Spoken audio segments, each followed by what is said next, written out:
Tu sais, en 2020, si on cherche l'une des percées technologiques les plus, disons, les plus vitales pour l'agriculture en Afrique de l'Est, ben, on ne va pas trouver de silicium. Ouais, ni de code informatique super complexe d'ailleurs. Exactement. Ni même, et ça c'est surprenant, un panneau solaire de dernière génération. En fait, la rupture technologique de l'année, c'était un simple tuyau de refoulement, un petit litre d'essence et le vieux moteur à combustion d'une moto garée dans la cour d'une ferme. C'est fou, hein. Mais c'est vraiment l'illustration parfaite d'une réalité économique qu'on oublie un peu trop souvent aujourd'hui. L'innovation la plus percutante, en fait, elle ne naît presque jamais de l'abondance. Elle naît vraiment de la contrainte absolue. Ouais, mais de la survie presque. C'est ça. Quand l'accès au capital ou aux infrastructures est complètement bloqué, c'est l'ingéniosité d'usage qui prend le relais, et de manière assez spectaculaire comme on va le voir. Et c'est exactement le cœur de notre plongée d'aujourd'hui. On va se baser sur les données qui ont été compilées par la chaîne L'eau pour tous. Ils ont dressé un top 5 des innovations technologiques dans le monde rural africain de 2020. Et je suis vraiment ravie d'aborder ça parce qu'on va totalement déconstruire ce mot innovation. Tout à fait. Parce que quand on entend ce mot, on a tout de suite en tête, tu sais, des labos aseptisés, des robots de la Silicon Valley. Des drones, des trucs comme ça. Voilà. Alors que là, l'objectif, ce n'est pas du tout de lister des gadgets. La mission de notre analyse aujourd'hui, c'est de comprendre la mécanique fine qui se cache derrière tout ça, qu'il s'agisse de bidouillage ultra pragmatique ou, à l'inverse, de vraies nanotechnologies. Parce qu'il y en a aussi de la haute technologie dans ce classement. Ah oui, absolument. Mais le point commun, c'est que toutes ces technologies sont déployées pour résoudre des défis de survie immédiats. On parle de l'accès à l'eau, de l'adaptation au changement climatique, et même, et c'est fascinant, de la restructuration sociale de régions entières. Ce qui ressort vraiment de ces sources, je trouve, c'est le fil conducteur. La technologie n'y est jamais traitée comme une fin en soi. Jamais, non. C'est systématiquement un levier pour résoudre une friction socio-économique ultra précise, genre optimiser l'effort physique humain, décentraliser la santé publique, ou, tu le disais, freiner l'exode rural. Et pour bien comprendre ces enjeux, en fait, il faut qu'on suive le parcours physique de la ressource elle-même. Et le premier obstacle brut, mais vraiment basique dans un environnement rural, c'est l'extraction de l'eau. Oui, avant de penser à l'irrigation connectée, il faut déjà vaincre la gravité, tout simplement. C'est exactement ça, et les sources mettent d'abord en lumière un inventeur nigérien, Ado Bouba. Il a conçu une pompe à eau à motricité humaine. Mais attention, ce qui est intéressant ici, ce n'est pas le fait de pomper à la main. Ça existe depuis toujours. Bien sûr. L'innovation, elle se trouve dans la biomécanique de son dispositif. La biomécanique, ouais. Parce que le pompage traditionnel, qui est d'ailleurs presque toujours fait par les femmes dans ces régions, ça repose sur une contrainte physique directe. On tire, on soulève un poids mort, on répète. Un mouvement complètement anaérobique, oui. Voilà, ça génère une accumulation d'acide lactique énorme, on s'épuise. Alors que l'innovation d'Adubouba, d'après les documents, elle se situe au niveau de l'ergonomie. Il utilise un système de levier et de balancier pour convertir un mouvement très fluide, très continu, en un couple mécanique élevé. En fait, on parle littéralement d'optimiser le retour sur investissement de chaque calorie humaine qui est dépensée. C'est une super façon de le dire. Dans un contexte où la sécurité alimentaire peut être fluctuante, le capital calorique, c'est précieux. Si on préserve l'énergie physique de ces femmes, cette énergie, elle peut être réallouée ailleurs, pour cultiver, pour le commerce, pour l'éducation. Donc un impact social direct via la mécanique. Mais là où l'échelle change de façon drastique, et c'est mon exemple préféré dans les sources, c'est avec cette fameuse pompe moto d'Afrique de l'Est. Ah oui, l'innovation de l'année 2020 pour les petits exploitants selon L'eau pour tous. C'est ça. Le principe est d'une simplicité désarmante. On connecte directement le mécanisme de pompage sur le vilebrequin ou l'arbre de transmission d'une moto classique, un modèle 125 cm3, un truc hyper standard. Ce qui transforme, en un claquement de doigts, un simple moyen de transport en une véritable prise de force agricole mobile. Faut se rendre compte qu'une petite moto comme ça génère quand même entre 10 et 15 chevaux vapeur. Ouais, c'est pas rien du tout. Couplée à cette pompe, la moto crée une pression hydrostatique énorme. Les données montrent qu'elle peut remonter l'eau d'un puits jusqu'à une hauteur de 50 mètres. C'est ce qu'on appelle en ingénierie la hauteur manométrique totale. Et ça avec un seul petit litre d'essence. Seulement 1 litre, oui. Mais là, je vais me faire l'avocate du diable. Parce que l'instinct de n'importe quel observateur aujourd'hui, ça serait de dire « Attends, on est dans les années 2020, pourquoi on s'encombre encore d'un moteur thermique, d'essence et de gaz d'échappement ?» C'est la première réaction logique, oui. Bah oui, le solaire, c'est devenu la norme, non? Ça a l'air d'être un énorme retour en arrière, cette histoire de moto. Sur le papier, en termes purement écologiques, on pourrait se dire ça. Mais si on regarde la structure financière réelle de ces petites exploitations, l'adoption du solaire se heurte à un mur absolu. Ce mur, c'est la dépense en capital initial, le CAPEX. Le coût d'entrée, quoi. Exactement. Acheter des panneaux photovoltaïques, un onduleur, une pompe immergée, tout ça demande une avance de trésorerie que 99% de ces petits agriculteurs n'ont tout simplement pas. Et même si on leur prête l'argent, il y a un autre problème, non? Bien sûr, il faut regarder plus loin que l'investissement initial. Une infrastructure solaire, c'est un écosystème de maintenance complet. Si ton onduleur grille en plein milieu d'une saison sèche, qu'est-ce qui se passe? Ton exploitation s'arrête? Elle s'arrête, oui. Tu dois attendre une pièce importée de Chine ou d'Europe et un technicien ultra spécialisé pour la réparer. À l'inverse, regarde la moto. La moto, c'est déjà là. C'est le capital de mobilité qui dort dans la cour de la ferme. Elle sert déjà à emmener les récoltes au marché. Tout à fait. Et si le moteur tousse, n'importe quel mécanicien dans le village voisin sait comment nettoyer un carburateur ou changer une bougie en 5 minutes. En lisant ça, j'ai tout de suite pensé à une analogie avec le monde de l'informatique. Bizarrement.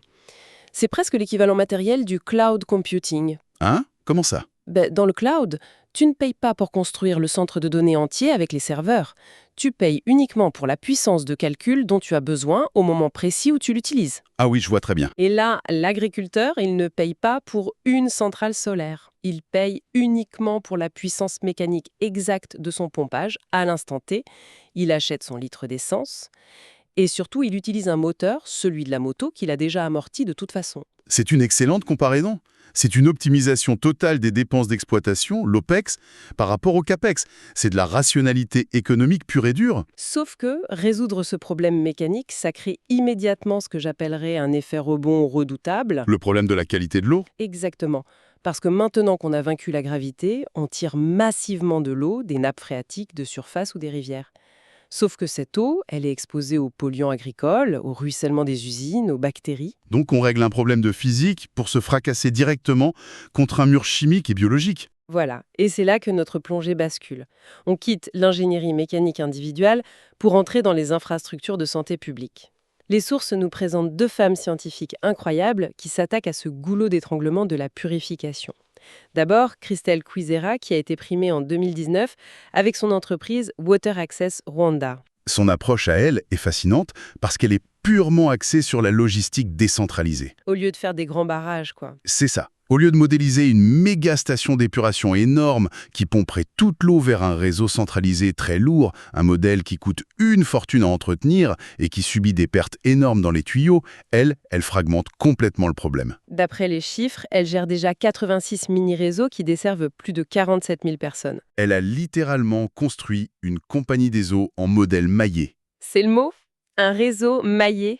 Chaque point de forage a son propre système de filtration. Et un nœud approvisionne une petite communauté de 2000 personnes. Et le plus beau, c'est que ça revient moins cher au litre que d'acheter de l'eau aux vendeurs qui passent en camion-citerne. C'est vraiment la fin du modèle hyper centralisé. Mais logistiquement, ça doit être un cauchemar à gérer, non? C'est là qu'est sa vraie prouesse. Creuser un puits, c'est relativement facile.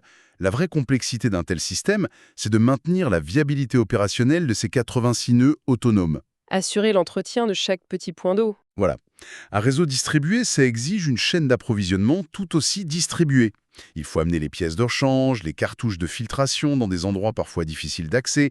Sans une rigueur logistique militaire, un réseau maillé comme ça s'effondre très vite de l'intérieur. Et justement, parlons de ces fameuses cartouches de filtration. Parce que c'est là qu'intervient la deuxième scientifique, la chercheuse kenyane Catherine Gila. Elle est docteure en chimie analytique, primée par L'Oréal UNESCO. Ces travaux sont à la pointe de la science des matériaux. Complètement. Elle a créé des nanofibres qui sont emballées dans des petites cartouches. Et ces fibres sont capables d'extraire les métaux lourds et les polluants inorganiques de l'eau en un seul passage. On plonge direct dans la modélisation du bilan massique, là. Ouais, mais en termes simples, comment une minuscule nanofibre arrive à nettoyer de l'eau contaminée? C'est pas juste un tamis super fin, s'il est bien compris. Non, pas du tout. Le processus chimique repose sur un principe qu'on appelle l'adsorption, avec un D. D'accord, l'adsorption. Contrairement à une passoire physique qui bloque les grosses particules, les nanofibres de Njila sont synthétisées souvent par un procédé appelé électrofilage, ce qui leur donne une surface de contact titanesque à l'échelle microscopique. Ok. Et le truc génial, c'est que la surface de ces fibres est fonctionnalisée chimiquement. Fonctionnalisé, c'est-à-dire concrètement? Ça veut dire qu'on attache à ces fibres des petits groupes chimiques très spécifiques. Et ces groupes vont agir exactement comme des aimants moléculaires. Ah, d'accord. Quand l'eau traverse la cartouche, Les polluants, genre les ions de métaux lourds, se lient chimiquement et définitivement à la surface de la fibre. Ils restent collés à l'aimant. Et l'eau purifiée continue son chemin tranquillement. C'est brillant. Mais ce qui m'intrigue, c'est l'interface avec la personne qui l'utilise.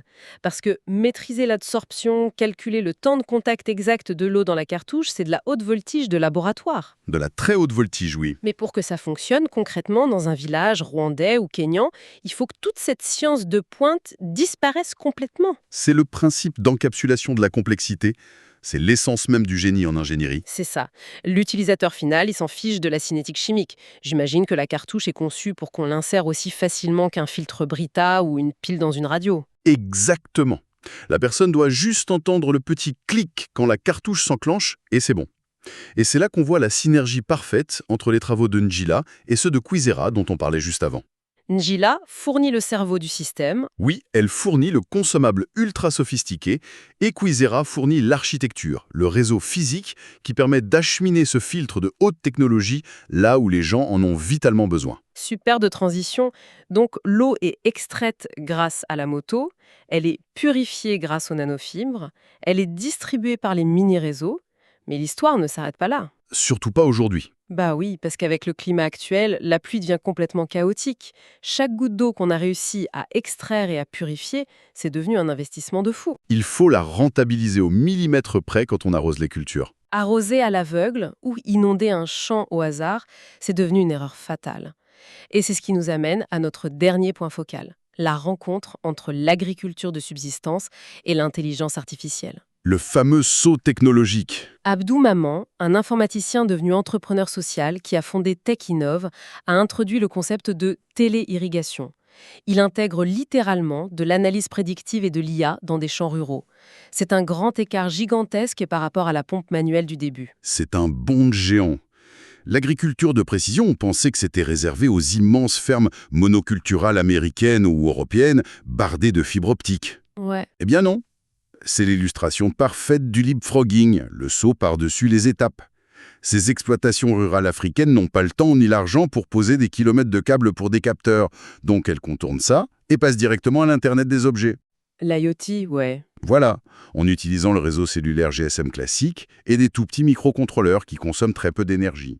Mais sur le plan de l'algorithme pur, il y a un truc qui me chiffonne. Les IA d'analyse prédictive, ça carbure à la donnée. Il leur faut des tonnes de data historique pour s'entraîner. C'est le nerf de la guerre. Comment une IA peut-elle anticiper les besoins précis d'un champ d'igname ou de sorgho dans une région où, bien souvent, il n'y a même pas de station météo officielle dans un rayon de 100 km? La modélisation des microclimats dans ces zones, c'est effectivement un défi colossal. Mais pour compenser ce trou noir de données local, le système d'IA de Maman va aspirer et croiser des flux d'informations très hétérogènes. Donc il fait avec ce qu'il a. Il fait avec le ciel et la terre. L'IA va récupérer l'imagerie satellitaire pour calculer l'évapotranspiration globale de la région. Elle croise ça avec les modèles météorologiques macroscopiques disponibles. Et elle affine le tout avec le peu de télémétrie ultralocale qu'elle reçoit directement par des simples SMS envoyés par les capteurs dans le champ. D'accord, l'algorithme bricole une image précise avec plein de sources différentes. Exactement.